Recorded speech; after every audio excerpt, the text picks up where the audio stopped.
Hello and welcome to MetalVice, a podcast where we talk about all things music. Well, the things we care about. That's right, which is mainly metal music and live music. I'm your host, Brian, joined with the other host, Karen. And today we are going to be talking about a musical, Revolutions, with the S in parentheses, as the title of the episode says. Not necessarily metal. So that's how we found out about it. Tie into metal for sure. So Yeah. I was sitting in the office working one day, and you sort of walk by and you tell me, this might not be what you remember, but this is what I remember. Okay. And you're like, hey, so there's a new musical that's a hip hop punk metal musical. Yeah. And I was like, what the fuck's it called? This sounds kind of cool. And I think you didn't know the title or something. You told me it was like Revolutions or something. You eventually found it and said it was Revolutions. Yeah. So I looked up the title, I searched it on Google and I found it and I read the description. So let me find that real quick. All right, so I thought it was in the playbill or whatever the fuck this little booklet thing is you get when you get there. But it's not, it's online. So I quickly looked it up here and basically here it is. When a soldier and aspiring musician, Hampton Wims, comes home from Afghanistan, he finds the south side of Chicago is also occupied territory and he's accidentally joined the resistance. This all-new radical musical event from Rock and Roll Hall of Famer Tom Morello, and that's where I stopped reading. Okay. And I was like, fuck that. This sounds kind of cool. I didn't know Tom Morello wrote the music for this. We'll put the rest of it up there. Tom Morello, Rage Against the Machine, blah, blah, listing off the bands he's in. And Chicago's own Zayd Ayers Dohrn. I think that's how you pronounce his last name, Dohm.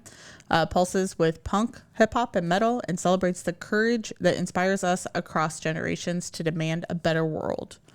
So right off the bat, I assumed there would be sort of, obviously, a soldier coming home and some sort of PTSD or mental health, like something to deal with mental health with this soldier coming home and experiencing things in Chicago and bring back flashbacks of being in Afghanistan.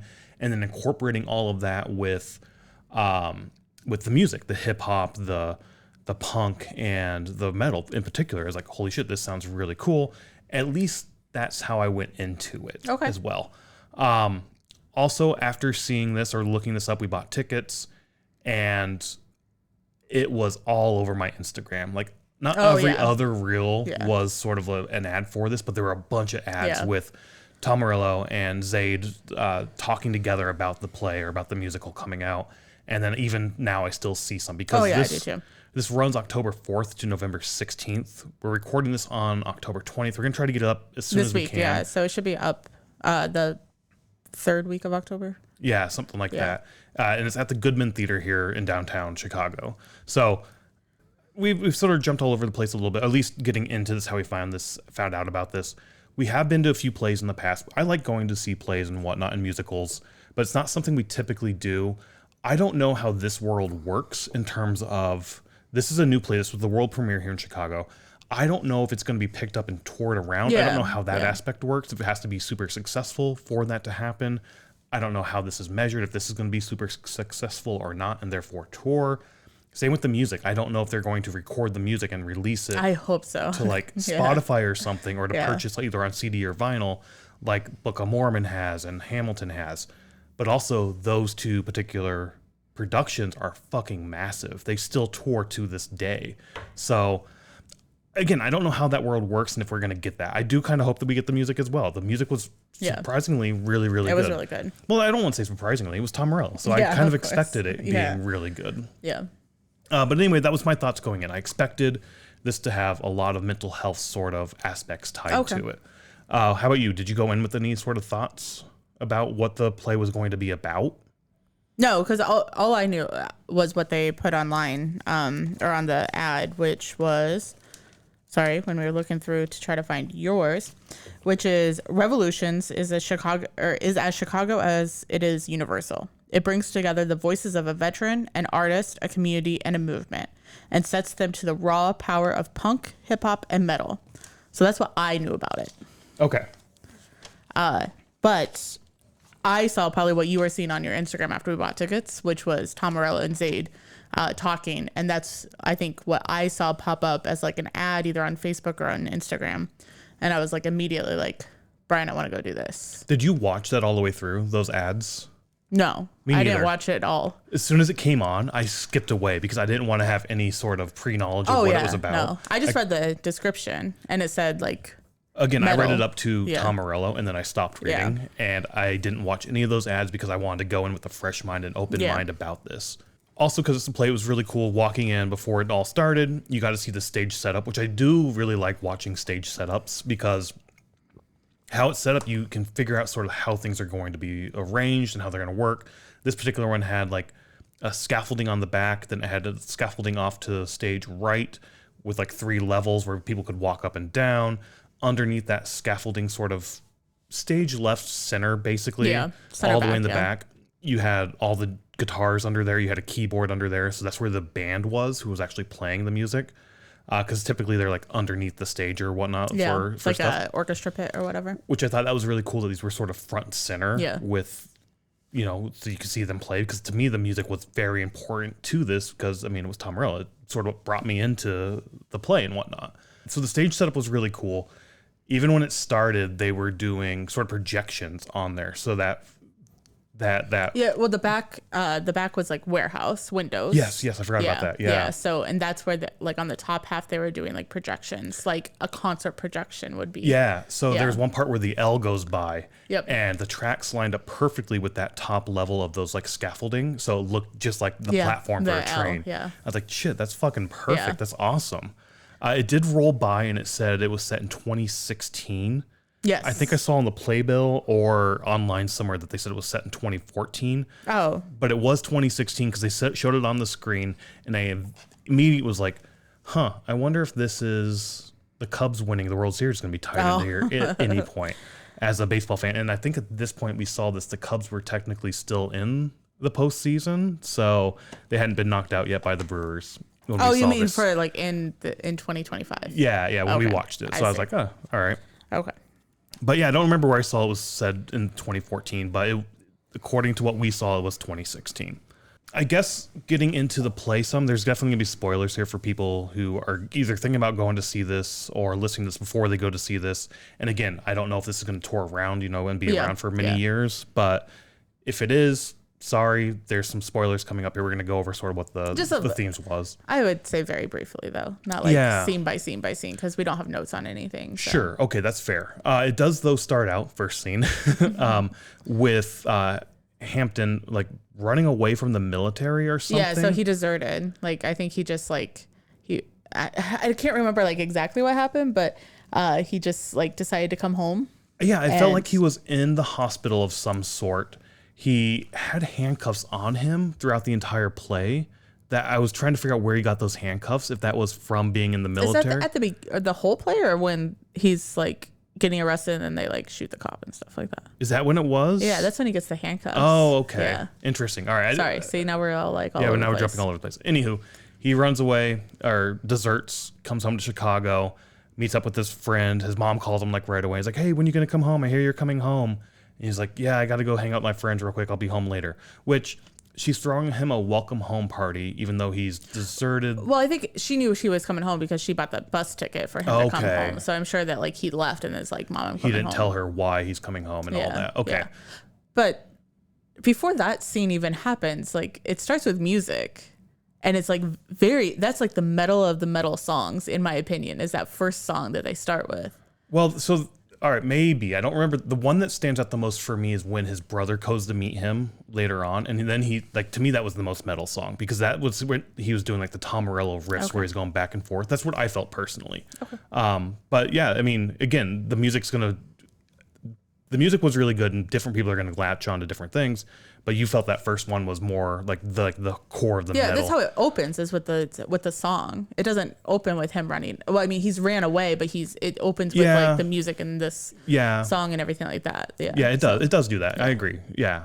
I mean, I'm not disagreeing. Yeah, that's how it opens. Yeah. But the cool thing with the music being tied into, I mean, it's a musical, so the music being tied into the play aspect of it is the performers, the actors were also playing instruments. Yeah. So when the first song starts and it goes into the whole story of you finding out that he deserted and his mom's doing a welcome party and all this stuff, and she goes to tell his brother, like, which his name is Ernesto. Yes, Ernie. Ernie in the credits, yeah, which was a little weird for me because like I thought his name was Ernesto. Yeah. So I'm trying to think like back if like who calls him Ernie and who calls him Ernesto or like whatever. But I thought everybody called him Ernesto. Nobody called him Ernie. I'm not sure. Anyways, so it's him sitting on the scaffolding, but he's supposed to be, I think, in his bedroom. Yeah. And he's just like kind of doodling on the guitar sort of thing. So I think it was really cool how they like kept the guitar bits into the play aspect of it, but it was like just seamlessly like after that song ended, moving into the guitar bits. Yeah. Definitely like moving things around, and I don't know. Hamilton for me is kind of maybe ruined me a little bit with musicals because every single moment of that musical is them singing, and there's like one or two non-singing talking parts during that play or musical. A normal one isn't like that. There's a little bit of music, a little bit of singing, and then you go into sort of the acting, like just walking back around on the stage and acting, and that was what this one was. So when the music stopped and they went to that, it's like, fuck, the song's over, now I have to wait. God damn it. And it was like that. I was there mostly for the music, honestly. Yeah. So that was a little not disappointing. Like that's how plays are. I should know that, but I don't know. I was like, Hamilton's not like that. It's music all the way. That's what this will be like. It's just gonna be constant music. But no, there were those bits where, like the mom's like, "Can you go find your brother?" And he's sitting up there like in his room playing, like practicing the guitar and whatnot. And it's like, "Yeah, I'll go find my brother." And then he goes like tracks him down and whatnot. So I don't know. It was really good how they wove like them playing the music into it, and as actual like people playing music and whatnot. So yeah. At which point Hampton has found his friend Sean. Yeah. We could be getting all the names wrong. We could be, even though we had the playbill right here. Anywho, he goes to find Sean. They're hanging out together. Ernie finally goes to hang out with them. Well, I think it's a really cool spot because isn't Ernie already with? Oh no, like Sean. Sorry, but they're in a subway station or like in an L station. Yes, before we get there, right? And he's playing music, right? Or like doing like a. I don't know if he's or is that another part? So we were sitting in the top balcony all the way to the right. So the stage left, the bottom half of that was cut off for us a little bit. We ended up moving because there's nobody next to us. So we moved over more center stage so we could see that half for the second half of the play. So we missed that little bit. There was that part they were down the subway where it's Sean and Shane. Sorry, it's Shane and Hampton. Sean. Oh, Sean. Sean okay, is his sorry. name, yeah. Where it's Sean and Hampton down in like the subway, and like a couple cops go by. I thought I heard a crash or something happened, and then you see the cops chase after Shane and Hampton, and they run away, and then they go somewhere else, and then that is where Ernie finds them. And I think this is important because to me, later on after they meet, the cops end up finding them again. But before that happens, they're playing music. Ernie comes back and plays music with the brother, and he's like showing his brother how good he got at playing music. And this is where he's like doing the riff thing where he's like at the bottom of the neck, and then he flips his hand over, and it's like that wee, wee, wee, wee. That Tom Morello, like whenever I hear that sound, I think of Tom Morello. And when I think of Tom Morello, I think of that sort of sound as well. He's also on a pedal, like using the pedal as well.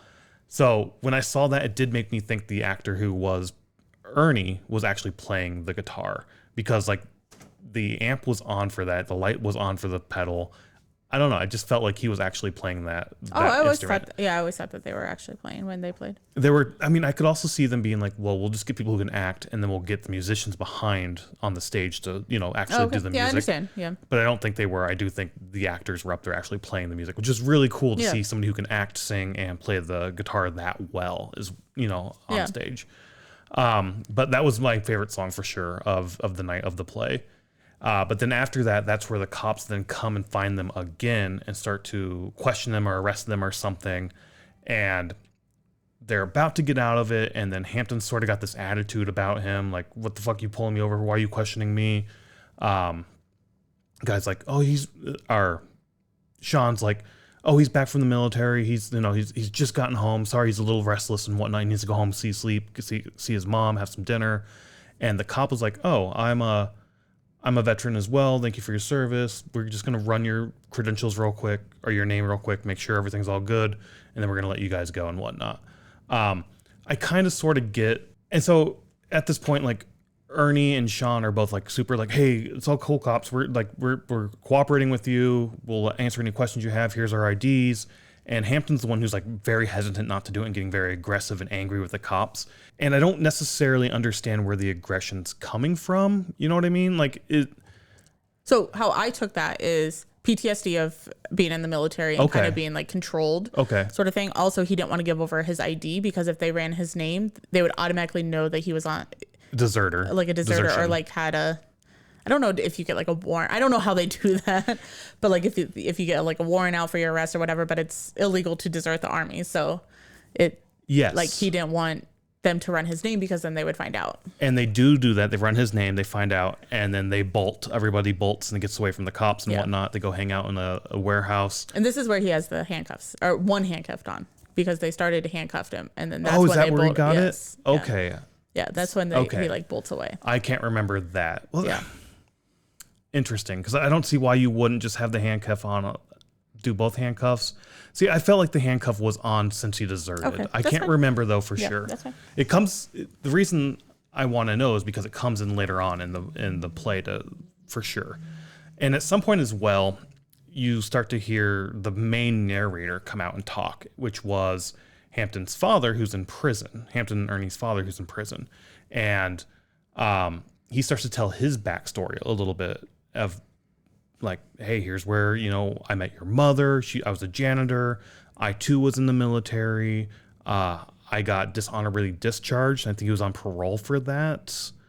Yeah, because I think I think his story was he like beat up an officer. Yeah. But then his side of the story is the officer was beating up on him and like broke his knee or something, but they like blamed him for it. And so he got dishonorably charged or dishonorably.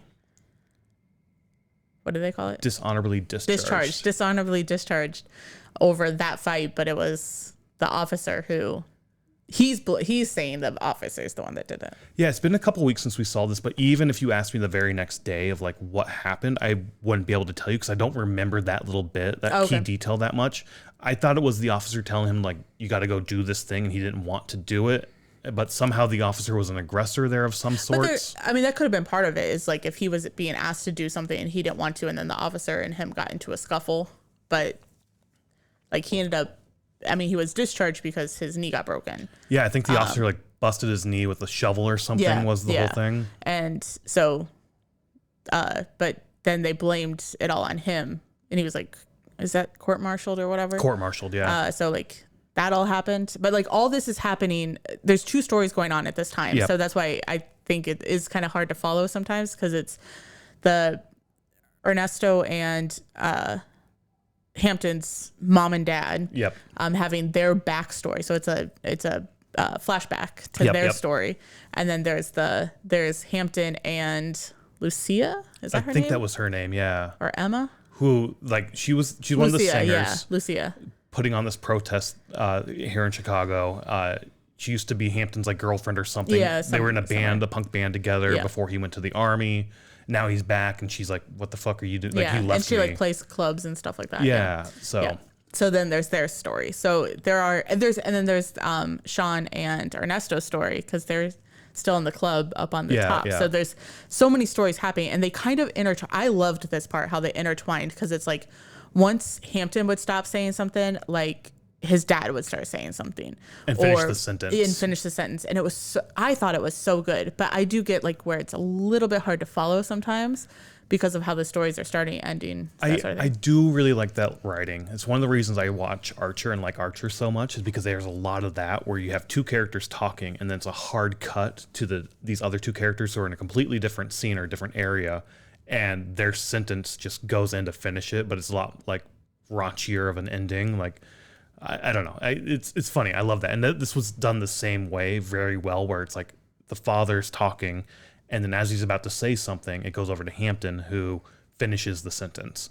And I think that intertwining, you're absolutely right. And that I think is the point of sort of the parentheses behind the S in Revolutions, is it's talking about the father and mother, their revolution they went through, that they Yeah. fought through coming up and growing up, and then Hampton and Lucia, the revolution they're fighting, and how closely and basically how similar they are, and whatnot. And there's several moments in the play where Hampton's like, well, I'm just following the footsteps of my father. Like, I'm basically just doing the same thing my father did. Yeah. His father went to the army, was discharged. Hampton went to the army and deserted. And I don't know. So do you want to talk about the different revolutions then that they were doing? Yeah, we can get into that a bit. Because, I mean, after Hampton's father, and I can't remember his name for some reason. Leon. Yeah, Leon. When Leon got out, his cousin, Sonny, got him a janitor job at a school. That's where he meets the mother, Emma, as a teacher. And then Leon's like, I'll get the students to read the book for you. Don't worry, it's fine. And they start to develop a relationship as well. And it turns out that Leon is sort of like I don't want to say a gangbanger. I think that's what he called himself at one point. Maybe. But he basically robs pharmacies to give money or to give the medicine to the veterans. Well, does he? That's afterwards, isn't it? No, that's what he's been doing. Oh, I thought he was like bouncing, like a club bouncer, and he was robbing from like other gang members and stuff like that, because they like Emma and Leon develop a relationship. The cops come to get Leon because I think they knew he was sort of doing these sort of illegal activities in the neighborhood and whatnot. So I think that's sort of what the antithesis for them to going to question him and whatnot. Because there's one point he's like, "Where's your warrant?" They're like, "You're on parole. We don't need a warrant to come into your place." And they find guns, and then Emma's like, "Those are my guns. I have the guns." And eventually she was arrested. Charges were dropped on her, but the school had found out, and she lost her job. So did Leon. He lost his job as well. And then that's where I got the feeling that Emma was like, "Well, fuck that. You need insurance, but you don't have it because you're not a veteran. And I don't have a job, so we're gonna go rob the pharmacies." Okay. And that's what I took from that. Okay, so but the whole time he must have been robbing people then at like the club to give money to the veterans though. So he was doing that at that point. Sorry, our camera died during the middle of that conversation. Yeah, I didn't get that vibe. I feel like I remember when they were sitting on the bed that he was explaining to her why he did what he did. Yes, he did do that, but Okay. I didn't take it as sort of this Robin Hood mentality until after they joined forces. I took it as more of like, I'm going to get mine. I need to make money somehow. Okay, maybe. But that's how I took it when I was watching it. And then once they joined forces, it was the Bonnie and Clyde Robin Hood duet thing, which I was not a fan of that. Yeah, I didn't necessarily like that. Like either. she walks out with like a shotgun and like this trench coat. Give me all the medicine or the drugs or whatever. It feels very Hollywood-ish, you know what I mean? Like not real and genuine. I don't know. It just felt fake to me. I didn't like that. I didn't get her sort of, and this is a common thing for me. I didn't necessarily get the anger that the characters had and the rage that the characters had and whatnot. So her getting fired from her job for having a gun charge, apparently, that's what I'm assuming. I read into it. And then she's pissed that she got fired because she got arrested. I'm like, well, you got arrested. Like, you're covering for somebody, sure, you're doing the right thing, but you also got arrested for gun charges. And this was like, this part of the story is back in like the 80s. Yeah. So I'm assuming fewer kids died in schools from guns then than they do today. So maybe they were a little more strict on that. Maybe. Especially teachers having guns. Now I think it's like a requirement, isn't it? Anywho. America. But like her rage of like, I got fired for getting arrested. I'm pissed that I got fired. Like, I didn't understand that rage that she had. I don't, and maybe this is there's multiple stories happening at the same exact time, but I don't remember her having rage. Her anger, her being upset. I don't know. That's what I'm trying to go for. I felt very like how she got involved with him over like the anger. Well, yeah, how she jumped from I got fired, now let's go rob pharmacies. Like, I don't understand that jump. I think because I think it ties into like all the revolutionary books and stuff like that. I'm using the word revolution. Sorry. All the books and stuff that they both had read and they both were talking about on the bed. And she's like, I want to do something good. So she saw what he was doing as this is something good, even though it's illegal. But in her mind, it was, this is a way to help veterans. Maybe, yeah. That sort of thing. So that's how I saw that she got tied into it. Not that she was angry that she got fired. So let's go rob people. I guess I can see that for sure. And maybe having the mindset of he was already robbing people to help, the community out, like that Robin Hood sort of mentality.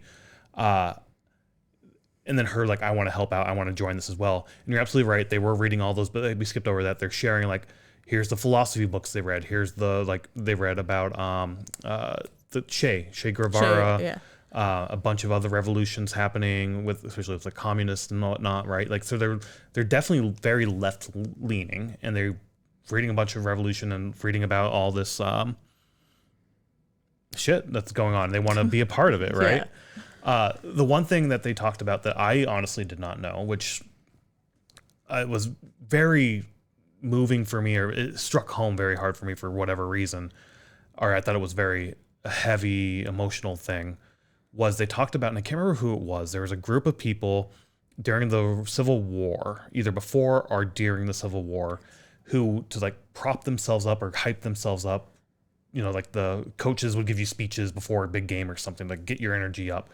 They would read the newspapers or the sales ads. Yeah, the sales ads for slaves, and that's they would read that, and that's how they would get themselves motivated. Like, fuck these motherfuckers, we need to stop this. Yeah, and they'd go off and fight. And then they were doing the same thing when these two would go out, Emma and Leon, and I thought that was very powerful for sure. I didn't know about that. So yeah. And they read a few of them. It's like, holy fuck, this is fucked up. Yeah, I remember doing history papers and needing to read some very fucked up things that happened during slavery, and it's disturbing. Yeah.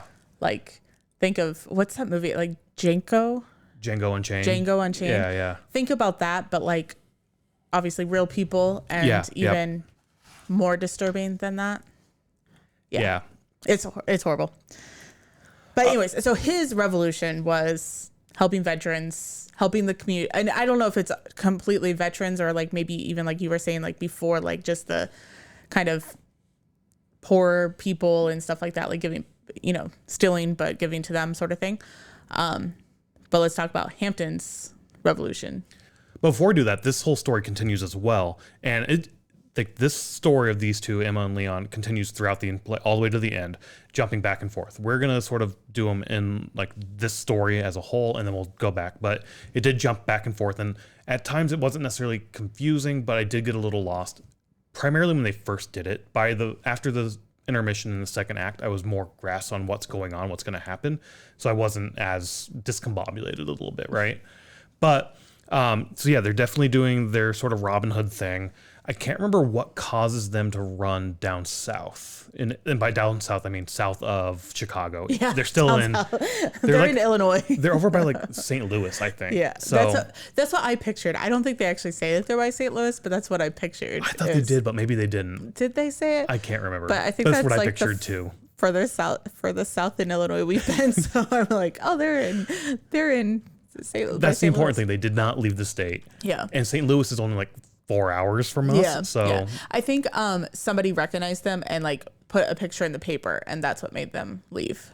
Okay, I thought they had left before that, because I remember like the uncle, or the cousin, Sonny, being like, they have a description of you. Look how bullshit this is. White male or black male between the ages of 25 and 40. I can't remember what they said. A height of 5 foot to 7 foot. Big nose. Yeah, just a like stereotypical black guy. Stereotypical and very wide. Yeah. And the Sonny, the cousin, being like, dude, this, like, Leon's like, oh, that could be anybody. That's not me. I don't have to be afraid of this.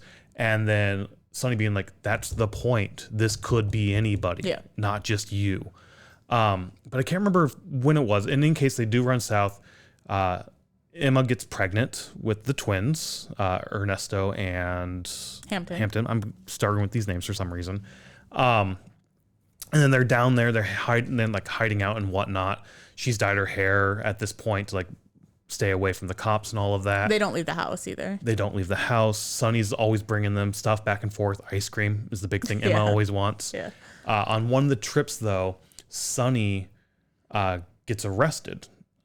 He gets pulled over, Yes. and then he had marked money from one of the heists that they did. Yep. So, And so they just assumed it was him, so they had him arrested. yeah. And then Leon goes on this big spiel where he's talking to the crowd, where he's like, I can't let this happen. I need to watch out for my kids because his kids were now born and whatnot. And at this point, when he's doing this monologue of like, I need to watch out for my own. I got to take care of this. I need to make sure my kids are safe and all that. I thought what he was going to do was turn himself in to get Sonny out. Yeah. That's what I thought was going to happen. Yeah. Not quite. No, this is the stupid part that I thought. I thought this was fucking stupid too. Bonnie and Clyde, or Emma and Leon, go break into the jail to get Sonny out. And in the course of breaking Sonny out, they shoot a guard. And Sonny gets shot as well. Yeah. Yeah. And then it's like, he goes home. He's like, you know what? I'm going to turn myself in now. And you can just say like, I brainwashed you. Yeah, like I made you do it, sort of thing. They'll believe that a black man brainwashes a white woman. And I was like, maybe that's what people like. I don't know. In the 80s? Maybe. I mean, they are in the South Illinois. I guess. No, I'm joking. I know. That whole part was just kind of odd. Like the whole break into the jail, they killed a guard, Sonny got killed. And then that whole speech about turning themselves in. It just seemed, I understand what they were doing. I think they kind of like were like, we need to end this story to explain the rest of it. But it was kind of like hastily put together in my opinion. Me too. I did not like that sort of, I got to take care of my kids. Let's go break into the jail. Like, what the fuck? Like, no, I don't know. That made no sense to me. I did not like that. And then going back afterwards, like, I'm going to turn myself. I agree. Like, it felt very hastily done. And I did not like that bit at all. But that's basically it. The father who's sort of narrating this as we go through, it turns out he's like writing this down to give to his kids to explain where he came from. So his sons, Hampton and Ernesto, really hate their father by this point in their life. And they don't know their father. Yeah. Because I mean, they were babies when he went to jail. Yes. So it's one of those stories. So it turns out that Ernesto learned to play the guitar from his father. Yeah. And that's why I think he still plays it to this day and whatnot. Some sort of connection, even though he doesn't really talk about it, but like that's the connection he has. But it's interesting how he learned, because he learned on a piece of cardboard because in jail they couldn't take a guitar. But I forgot about this. His dad played guitar before the Army incident. Yes. So something else. It must have been more than just the busted knee. Like, did they break his hand as well? I can't remember. But he couldn't play for some reason. Right. Like, yeah. So that's all I can remember is he couldn't play. So it had to be something with his hands. I will say the songs that the father had, like when he and Sonny were having a smoke break when Emma comes back after saying, hey, thanks for getting the kids to listen to you. Very, very blues heavy. Like I loved that song a lot. His songs were a lot more blues heavy than other songs were. And I really, really enjoyed the blues bits in this as well. So again, the music was fucking phenomenal all the way through. And he had some of my favorite songs for sure. But yeah, that's true. He did learn how to play the guitar on the cardboard. And that was really cool to see. So now let's go back to Hampton and Lucia's revolution. Yeah. Which they're kind of constantly running from the cops in this warehouse area. Yeah, we find out that her mother was deported. Yes, which with current times is crazy. Yeah. That was probably written before all this shit I think happened. it was written before all Yeah. this. Or it was tacked in at the end. No, I don't think it's too well. It's too You well. think it's too well done? I think unless she had a whole different story and then they were like, maybe her mom was supposed to have died or something. And then they're like, let's say that she got deported. I don't know. Yeah, I don't know. I mean, she was able to stay because she had a green card or a visa to go to school. Right? Yeah. And then she dropped out? I think she dropped out, yes. Which, I mean, I guess having a family torn apart and you need now to survive on your own. Yeah. You don't have that, family structure or even income to like, hold up a stable home. That sure, your schooling is going to suffer and you're going to lose your visa because you don't, you're not going to school anymore because you flunked out because your home life is all fucked. And I think that was part of that. Emma, as teach, like she wasn't a teacher anymore, I don't think, but she like helped students like after the whole prison thing happened. So they never talked about that, which I was a little upset about, that they didn't really talk about like what happened after. Oh, with Emma? Yeah, where after Leon got arrested, how she, like what happened with her life after, how she raised these kids in this home, like what she did. Yeah. It seemed like she was still very much involved in the community. Yeah. And as you said, helping out people like education wise and whatnot. Because like Lucia mentions like your mom helped me and other kids or whatever. And then Hampton's like, you could always stay at our place. You know, my mom will take you in. Yeah. So like, yeah, I wish they would have touched more on the mother and what she had done as well within the community. But yeah, like she is now here in the U.S. illegally. So now she's also running from the cops, trying to stay out of trouble to make sure she doesn't get deported as well. She says where her mother is. I can't remember where. Oh, yeah. I can't remember where she got deported to. I want to say Guatemala, but I'm kind of sort of making that up in my head. See, now I was thinking Colombia. Okay. But we're probably both wrong. Yeah. So. As they're running from the cops, they're like, we can escape the U.S. We can go down with my family to make sure we're not in trouble and whatnot. That way you're not being followed and I'm not being followed type thing. But even before we get there, before I think she shows up, it's just the three boys and the cop comes back. The cop who was pulling them over originally and was like, hey, I tracked you guys down. I'm a veteran. I know what your buddy's going through. I want to talk to him and, you know, help him through this. He's not in trouble. We're not in trouble. We're not going to do shit. I just want to talk to him, veteran to veteran, you know, try to help out here. And at this point, that's where Hampton sneaks up behind the cop and puts his cell phone to the back of the cop's head and holds him up and then steals the cop's gun. Yeah. And then that's what sort of starts off this whole chain of actions of running from the cops even more and more and more. Because later on, as we're learning about Lucille and Hampton, I think that's where the big like SWAT team sort of comes in the first time. Yeah. And I think the Hampton's brother, Ernesto, and Sean, were they there when that happened? I can't remember if they were there during that part. Yeah, because they were like hiding by the door. Yeah, okay. Yeah. I can't remember exactly how we get here, but now all the cops are here surrounding their little warehouse thing they're in.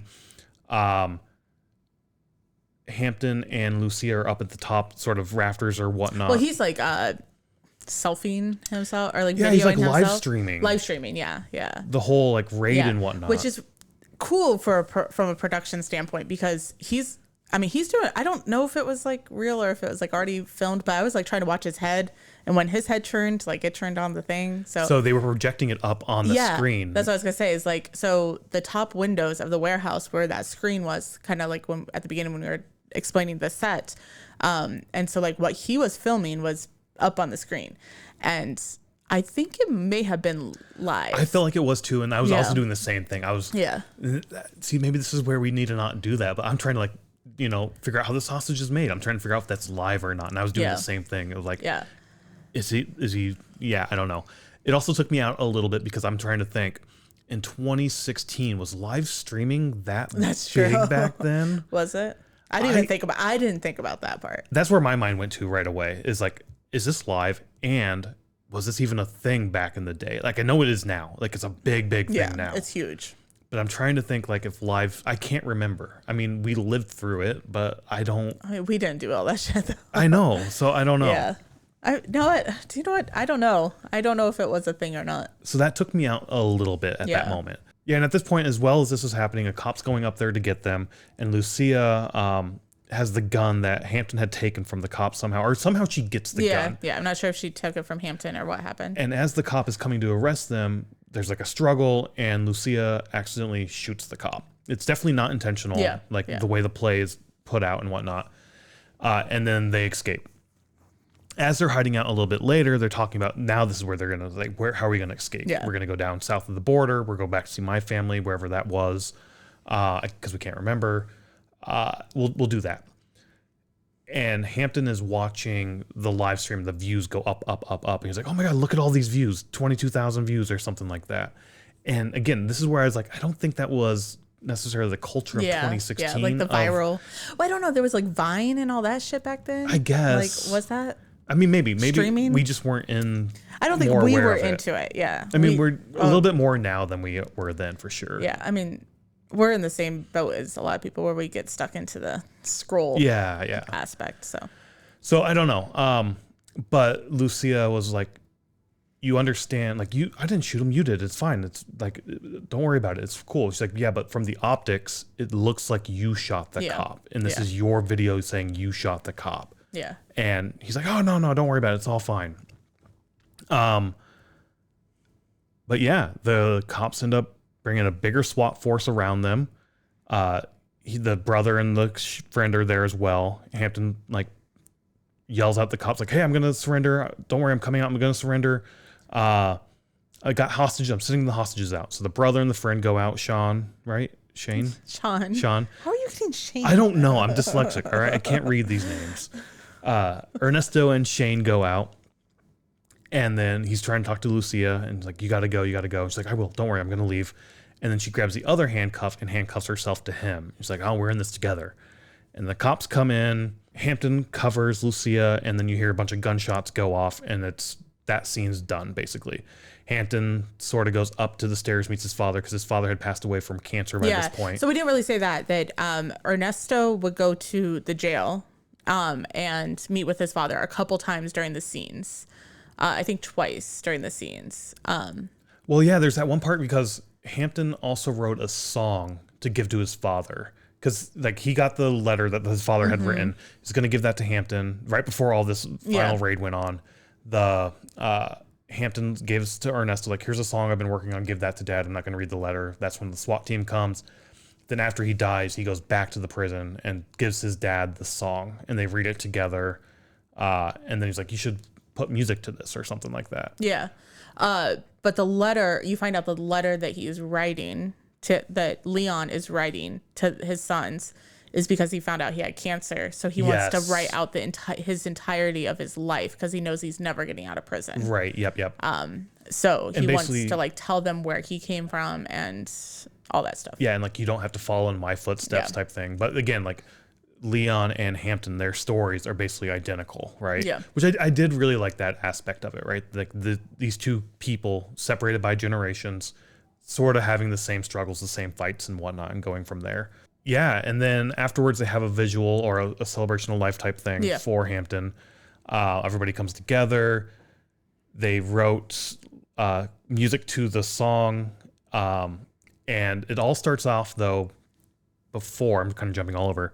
It all starts off with Lucia reading the autopsy report of Hampton. Yeah. Which, again, going back to the cell bills of the slaves, I was like, holy shit, you could do the same thing today with autopsy reports from police brutality. Yeah, police violence and killing, citizens. And I was like, holy shit, that's extremely powerful as well. Like these two things being separated by hundreds of years, yet being almost identical. Because we forgot. So jumping around so much, I think we forgot to kind of say that they were trying to get a rally together that they were going to play music at, or like get together. I think they were going to play at or something to fight against police brutality, or like to protest against, or like bring awareness to. Was it against police brutality? That's how I took it. I took it as I have no clue what the fuck they're fighting against, because I took it as like I took it as like immigration issues with her talking about how her mom was being deported and how she was here illegally. So that's how I took that. I took it as maybe police brutality as well. I feel like there was a conversation when they were in the subway, which I know that there's not but I feel like there was a conversation there of like, oh, like, Hampton, are you coming? Like, we're all going to be here to do this thing. So I don't know. I mean, maybe and at that time, they didn't even bring up like immigration and stuff. So. Yeah, I guess that's true. But anyways, there was a big rally they were going to put on. Yeah, and it ties into the whole her reading the autopsy report, I think. Yeah. Because at least Lucia and Sean were trying. That's how I took it, is they were trying to do this whole like rally type thing, and I can see that now thinking about it. But then they had the visual for Hampton, and it kind of ends with like the final song or whatever. And you alluded to like it was him and his dad up on the third scaffolding thing, which is kind of like meaning like they're watching over his angels type things. Yeah. And then it kind of just, I don't want to say like just ends, but they do a final song that's like that's his song with music to it, and then they all come out and do their bow, and then it's basically over. There is the bit too, right, where Lucia starts to live with the mom, and there's some sort of like words like "we can continue this revolution" or something like that. Oh, maybe. Yeah, I can't remember. I can't remember that last bit. There was like the main song. And I think there was a little tiny bit there. I think the big thing that I took out of everything with like the revolutions with the S or whatever is everybody's fighting their own revolution, and it's kind of like Leon's was veterans' rights or like giving back to the veterans. Hampton is PTSD and.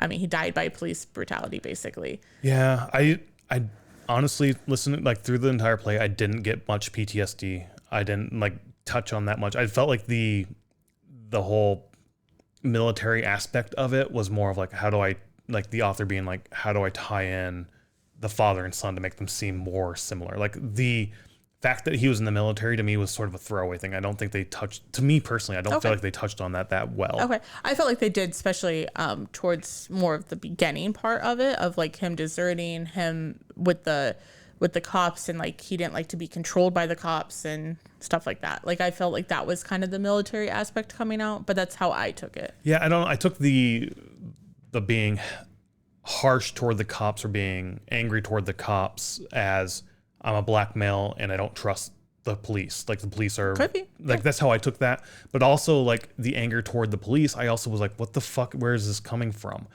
I mean, watching the news and seeing stories out there, I know where it's coming from, but that's us living in our own little bubble. Not everybody lives in that bubble. So if somebody shows up to this play, like, what do you mean black people have brutality against police? Like that doesn't happen. Like I can see a subset of the population believing that. So it wasn't portrayed, so I didn't know where that anger was coming from Hampton. I wish that was a little explored further, and it didn't require me to sort of, oh, he's feeling this because police target the black community, and I know that, so I'm using my outside information to bring this in. That's one thing where I was like, I don't understand his anger in this. Like Hampton felt very angry, and to me it didn't feel deserved in terms of, I don't know where it's coming from for this character. Ernesto kind of made sense to me as a character as well, because like he didn't want to have a revolution. He didn't want to have a voice. And that was his big struggle through the entire play of like, what do I stand up for? I don't know what to stand up for. And everybody telling him like, just find your voice, like use your music as your voice. And he's like, I don't want to do that. So I thought the music, like I said, was really great. I thought the acting was good. I thought the stage design was fucking awesome. I just felt like the stage witch is so simple, but it went well together. Yes. So well. I just felt like the overall story was a little loose. I think it could have been tightened up a lot. They were trying to do a lot in the hour and 45 minutes or whatever it was. So right. I kind of liked what they were trying to do. I did like the idea of like tying these two characters together where, it's the same. But yeah, overall it was just it could have been tighter, I think. I don't know. There was a lot going on, like you said, for an hour and 40 minutes that they were trying to get done. So I don't know. I thought it was really good. And I obviously liked the music a lot. And I already said I liked the first song a lot. And as soon as it got done, I immediately thought, oh, I hope that we get the music to this at some point. So it'd be really cool if they do release it. Because I have a little bit more where, yes, I used my brain to come up with the story in my head. But I kind of was able to follow like where the revolutions were coming from and where everybody's thought process was coming from and all that. So, but yes, I had to use my brain to come to that. And it wasn't just like given to me. And I'm not saying you're not using your brain. That's not what I meant. But, and maybe that's the whole point is like, you're supposed to read into it how you feel and not necessarily like you have to think this way. Like it could be, come to your own conclusion. No, I like stories where you come to your own conclusion at the end, but I don't want to have to come to my own conclusion in terms of what the motivation for the characters are. And at times I did feel like I was trying to do that. Was like, why are you doing what you're doing? Same thing with Emma back when she got fired. It's like, how are we making this leap from you getting fired to you Bonnie and Clyding the neighborhood? Like I didn't understand that leap. Yeah. Same thing with Hampton. Like I can infer why you're upset. I could see why you would be upset knowing the world I live in. But I haven't seen like this stuff sort of happen. You know what I mean? Like yeah, I haven't seen this happen to you. I know what you're saying. Yeah. There's the entire time watching this, there was a movie we watched a few years ago called Blind Spotting, where it's a very similar story to this, where it's a black man was in prison. He gets out on parole. And as he's going back to his halfway house, he has to be back at a certain time. As he's going, he's driving the moving truck and whatnot. As he's going, a black man runs by his car, and a police runs by and then just shoots the guy dead. And like, I now understand where this black character is coming from. I understand his fear for the cops now, because they just you see it happen. They shoot a black man for like this in the story. This cop shot a black man who was unarmed, running away, and just the struggle that this cop or this black man now feels. Like, you see it throughout the entire movie. I feel like that was a better representation that I think this play was trying to do, and that's just me personally. So I don't know. Like I said, all in all, I thought everything was really good. The music great. Story, a little more could have been done there, personally. Okay. I already gave my thoughts on why Emma was the. I know you did. I know you did. I know you did. Like, I don't need to go in. I don't need to say it again. So I know. Yeah. I'm just whatever. I understand where you're coming from, though, that they don't explicitly say everything. Yes. But yes. It is inferred, and it's easy to. Sorry, I shouldn't use the word easy. It's a person watching it could come to the conclusion of why the characters feel the way that they feel. And I did come to that conclusion. I just didn't want to have to come to it myself. I know. Anywho, we're saying the same thing over and over and over. We're trapped in a loop. So the person has the last word. Yes. Any case. I think it's a fantastic play or musical. If you're in Chicago before November 16th now. It used to be November 9th, but they extended it 1 week. Oh, did they add dates? Yeah. Okay. Yeah. So, well, it says November 9th in the playbill, but online it said extended to the 16th. Okay. So definitely try to go check it out. It wasn't that expensive. Normally we do the ticket cost. Do you remember how much it was? I don't. I didn't do that or add this to the spreadsheet because it's not a it wasn't a concert. Music. Yeah. Well, I mean, it's music. It just wasn't a concert. Now, granted, we were in the balcony area, I guess. Is that what you call it? The third balcony. I feel like we paid $60 for the tickets. I don't feel like it was that much. We did have like high top chairs. Yeah.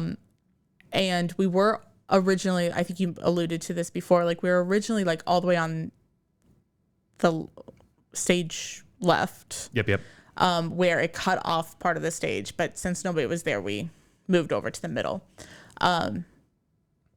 The only complaint that I had about how the chairs were set up, which has nothing to do with Revolutions, it's more the Goodman where it was held, is I think it would be helpful to have like a high top table or something. Because we ended up getting popcorn, candy, or no, what did we get? 2 drinks and popcorn. And I got a candy. And candy. Yeah. And there's just nowhere to put anything when you get back to your chair.